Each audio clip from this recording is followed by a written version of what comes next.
स्वर्गीय इंदिरा गांधी के दौरान लगी इमरजेंसी में 9 माह तक बिना किसी जुर्म के यातनाएं सहने वाले उमेश कुमार आहलूवालिया जी इस वक्त हमारे साथ मौजूद हैं, जो हमें बताएंगे कि क्या कुछ उनके ऊपर बीती है उस दौरान जब उन्हें अमीसा एक्ट के तहत कई यातनाओं का सामना करना पड़ा। आइए जानते हैं उन्हीं से।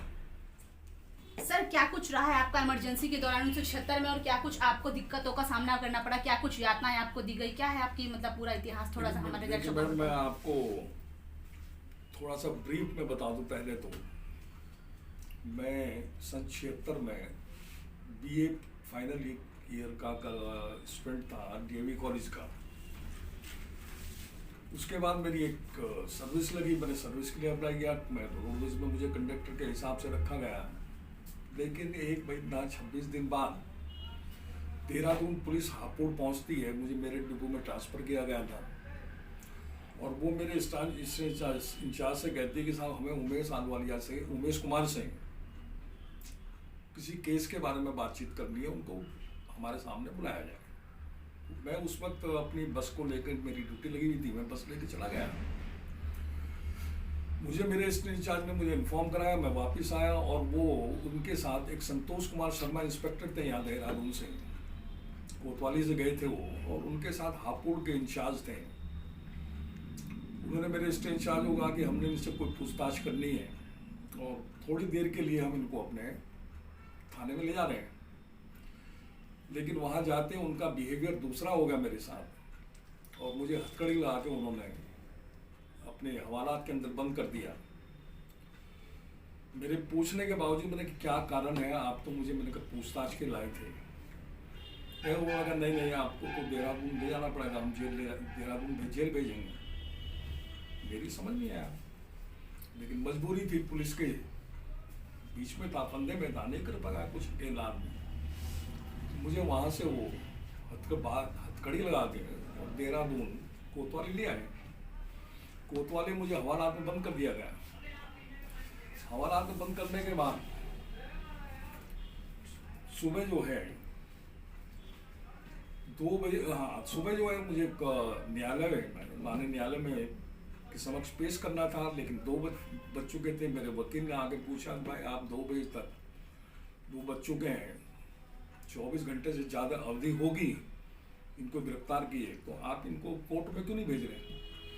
तो 2 बजे मुझे जो है सीजीएम न्यायालय में प्रस्तुत किया गया उनके समक्ष, और पुलिस ने मेरे खिलाफ, मेरे आज तक मेरे जीवन में जब से पैदा हुआ हूँ और आज की तारीख तक किसी भी थाना या चौकी के अंदर कोई थप्पड़ मारने तक की रिपोर्ट भी लॉन्च नहीं है। लेकिन उन्होंने 3 केस फर्जी मेरे ऊपर लगाए और मुझे जेल भेज दिया। जेल भेजने के बाद मैं जेल में रहा तो 1 महीने के अंदर ही मेरे 3 के 3 केस, हम लोग, मेरे वकील ने उसमें शनाख्त मांग ली और वो मुझे पहचान नहीं पाए। शनाख्त में मैं बरी हो गया, मेरे 3 केस खत्म हो गए। जिस दिन मेरा तीसरा केस खत्म हुआ उसी दिन मुझे जो है जिला जेल देहरादून से छोड़ा जाना था। शायद 27 तारीख थी उस दिन। तो मेरे घर वाले, मेरे परिवार वाले मुझे जेल के गेट के पास लेने आए थे। तो वहाँ वही संतोष कुमार शर्मा इंस्पेक्टर काफ़ी पुलिस बल लेकर तैनात था। तो मेरे वकील को और मेरे परिवार को शक हुआ ये दोबारा निकलते ही फिर दोबारा गिरफ्तार न कर ले, और जो मेरा अदालत से रिलीज वारंट आया था उसमें भी थोड़ी सी गलती अदालत द्वारा छुड़वाई गई थी, या गलती से छूटी थी मैं नहीं कह सकता। तो मुझे 27 तारीख को रिलीज ना करके 28 तारीख को रिलीज किया गया। लेकिन जिस दिन रिलीज किया जा रहा था उसी वक्त मेरे ऊपर 1 महीने की, मुझे तो बताया गया कि डीएम देहरादून ने 1 महीने की मीसा लगाई है आपके ऊपर। तो छूटने के टाइम पे शाम को 5 बजे ही वो आदेश जेल में आ गया कि ये इनको 1 महीने के लिए मीसा में बंद कर दिया गया है, उनको रिलीज नहीं कर सकते। मेरे पास आके यही बताया गया कि आपको रिलीज करना था, लेकिन चूंकि डीएम देहरादून ने आपके ऊपर मीसा लगा दी, इसलिए आपकी रिहाई नहीं हो सकती है। और ये प्रकरण मेरे साथ 9 महीने चलता रहा। हर महीने जहाँ तक मेरे संज्ञान में है, जो मुझे बताया गया है कि जिला अधिकारी महोदय के यहाँ से हर महीने रिलीज वारंट भी जाता था और उसके साथ ही 1 महीने की वीसा के लिए एक्सटेंशन चली जाती थी कि इनको 1 महीने के लिए और निरस्त कर दिया गया है। ये करते करते मुझे 9 महीने आपातकाल में बंद रखा और उस आपातकाल में बंद जेल रखा। जेल के अंदर भी जेल होती एक तन्हाई, जिसके अंदर मुझे अकेली कोठरी में, अंधेरे की कोठरी, जिसके अंदर कभी रोशनी भी नहीं आती थी सूरज की, उस कोठरी में रखा गया। और जितनी यातनाएं मुझे दे सकते थे वो लोग, उतनी यातनाएं मुझे जेल में दी गई और यही कहा गया कि ये सब चीज तुम कबूल करो कि तुमने ये सब काम किए। मैंने वो ना तो कोतवाली के अंदर वो भी मुझे यातनाएं दी, मैंने कोतवाली में भी कोई जुर्म कबूल नहीं किया, उसी तरीके से जेल में भी मीसाबंदियों को उस टाइम यातनाएं दी जाती तो मुझे भी दी गई। 9 महीने बाद मुझे जेल से छोड़ दिया गया क्योंकि मीसा मेरी खत्म हो गई थी। डीएम के आदेश आए और उसमें जो है सिर्फ रिहाई के आदेश थे और कोई ऐसे आदेश नहीं थे कि इनको और आगे बढ़ा दिया जाए, तो मुझे छोड़ दिया गया 9 महीने बाद। मुझे याद है कि मुलायम सिंह जब उत्तर प्रदेश के मुख्यमंत्री थे तो उन्होंने भी मीसा बंदियों को 500 रुपये पेंशन और उत्तर प्रदेश की बसों के अंदर यात्रा मुफ्त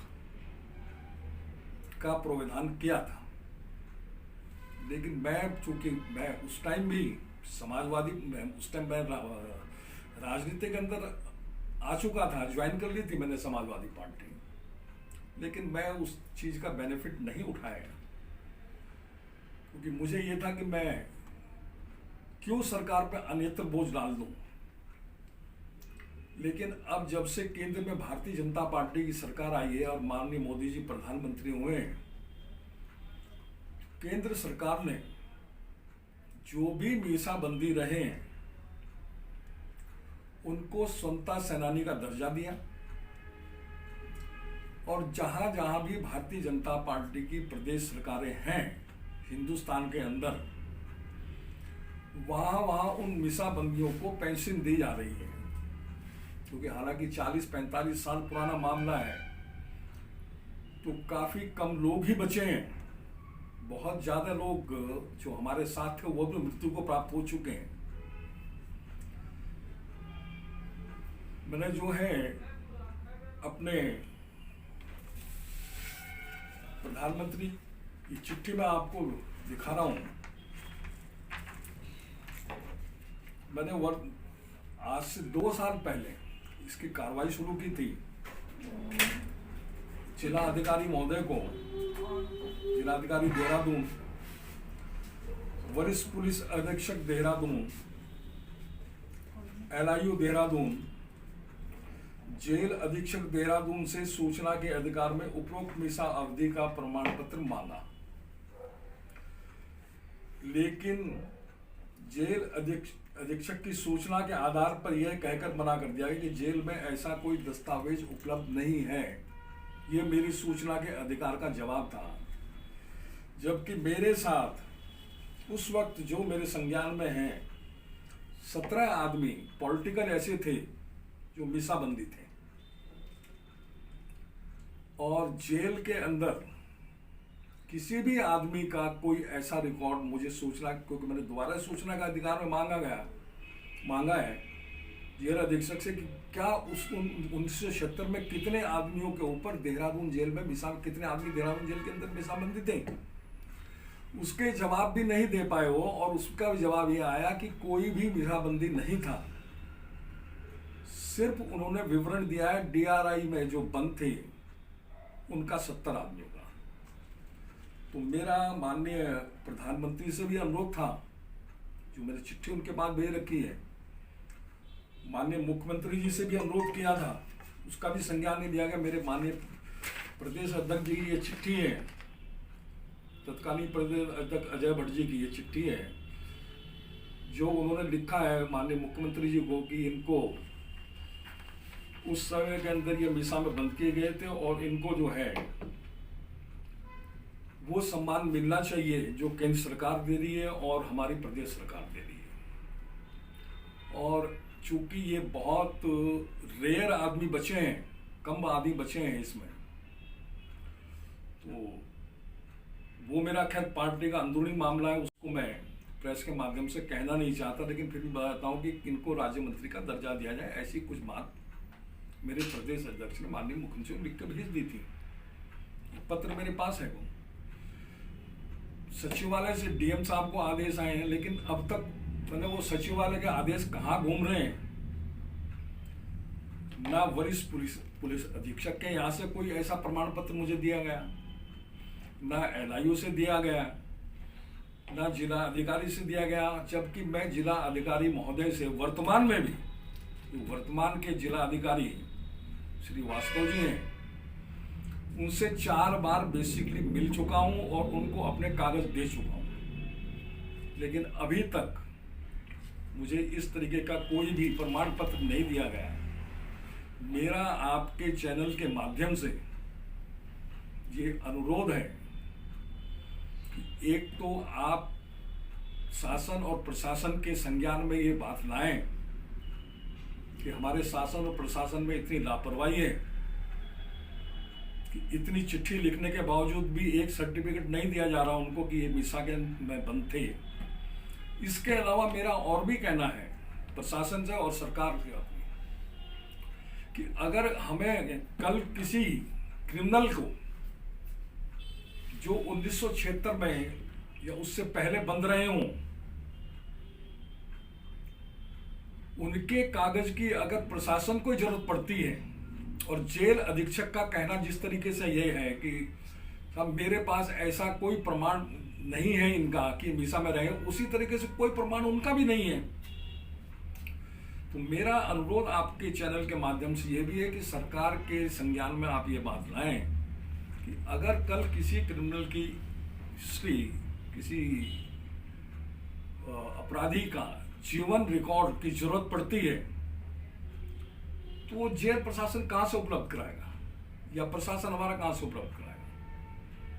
तो इसीलिए मैं आपके चैनल से दोबारा फिर अपील कर रहा हूँ और आप लोगों से भी अपील कर रहा हूँ, क्योंकि मेरी उम्र इस वक्त 64-65 साल की है। मैं चाहता हूँ कि जो सम्मान केंद्र सरकार ने दिया है वो सम्मान मुझे मिलना चाहिए।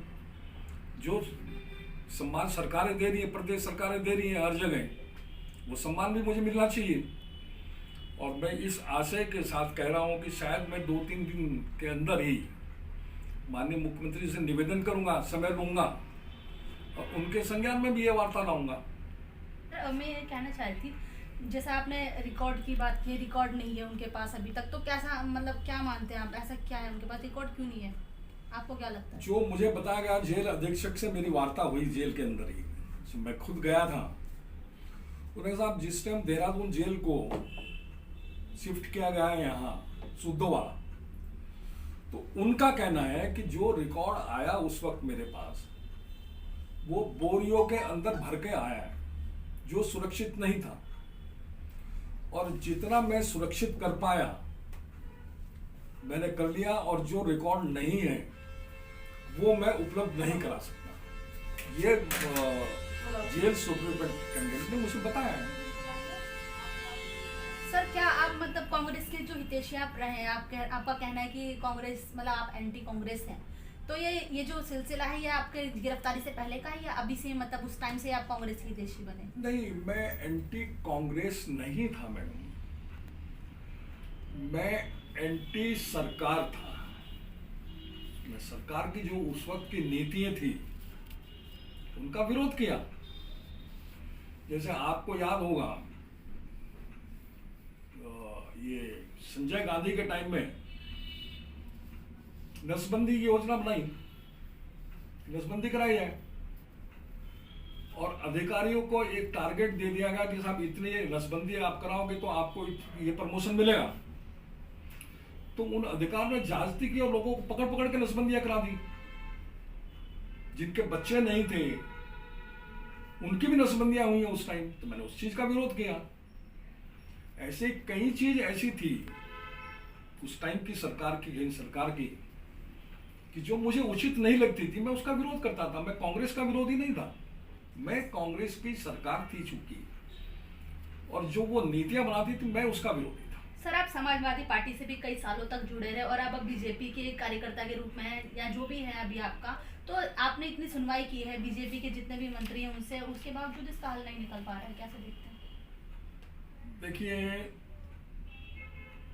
संज्ञान तो तत्काल लिया गया। जैसे मेरे तत्कालीन प्रदेश अध्यक्ष थे, जब मैंने उनको एक चिट्ठी दी अपनी इस बारे में, तो उन्होंने तुरंत माननीय मुख्यमंत्री जो चिट्ठी लिखी, जो मैं आपको बार बार दिखा भी रहा हूँ आपके कैमरे के सामने, और उसमें पूरा विवरण उन्होंने मुख्यमंत्री को लिख दिया। मुख्यमंत्री जी ने निर्देशित किया अपने सचिवालय में, जो भी उनके सचिव रहे होंगे उन्होंने निर्देशित किया पुलिस अधीक्षक को, जिला अधिकारी को, LIU को, तो ये सब उनका काम हो जाता है, मुख्यमंत्री का काम नहीं है। और वहां से जब मैं संपर्क साध रहा हूँ और जिला कारागार संपर्क साध रहा हूँ, तो वो कह रहे साहब ये दस्तावेज उपलब्ध ही नहीं है। तो इसमें माननीय मुख्यमंत्री क्या करेंगे, ये मैं संज्ञान में उनके लाना चाहता हूँ। और मैं ये भी एक चीज और आपको दिखाना चाहता हूँ, आप इसकी भी एक कॉपी ले लें।